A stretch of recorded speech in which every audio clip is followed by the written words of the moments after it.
La nuit qu'il n'a pas vécue. Il y aurait eu du brouillard. En descendant pour aller aux toilettes, Gros Léon aurait regardé par la fenêtre. C'est au moment de la pleine lune que cette scène se serait passée. Quelqu'un aurait apposé une image en noir et blanc sur le carreau. Agacé, Gros Léon aurait arraché ce film transparent. Mais immédiatement, une autre représentation visuelle convenue serait venue s'interposer entre son regard et ce qui aurait dû lui apparaître à travers l'encadrement de la fenêtre.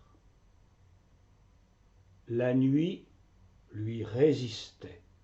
Elle ne voulait pas s'ouvrir à lui. Alors, il tendit la main pour ouvrir le battant. Et il s'ouvrit. De la matière d'image, une espèce de gélatine démoulée, le surprit par son contact froid. Le souvenir d'un ami de son père, de ses parents, lui revint. Gros Léon s'engaillardit et dégagea la fenêtre de la gelée qu'elle semblait générer spontanément. L'extérieur semblait résister à être, en cette nuit du moins. Les blocs de gélatine prenaient forme de livres maintenant. Il en tirait, tout l'escalier en était encombré de ces volumes de nuit, alors qu'il y avait du brouillard et que c'était la pleine lune. Et soudain, ça péta. Un mince filet se mit à couler.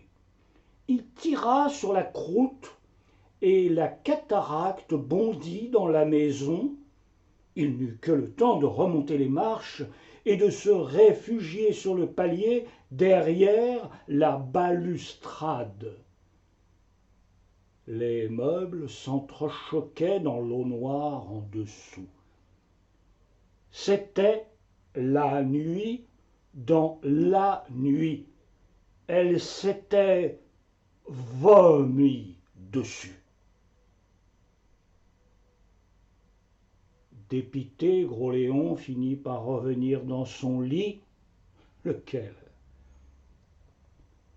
Lorsqu'il retourna sur le plateau le samedi suivant, personne ne lui parla de quoi que ce soit de particulier, d'un événement qui eût pu se produire au cours d'une nuit où il y aurait eu du brouillard.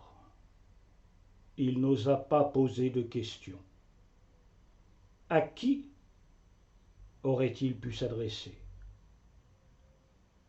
Le bibliothécaire ne faisait que lui fournir des images, toujours convenues, le ciel fantastique, avec les nuages tourmentés en noir et blanc, les hauts arbres et les signaux de fer rouillés apparaissaient comme des acteurs, surpris dans leur tirade, par l'éclair médusant d'un regard volé, à la dérobade, par la fenêtre, la nuit.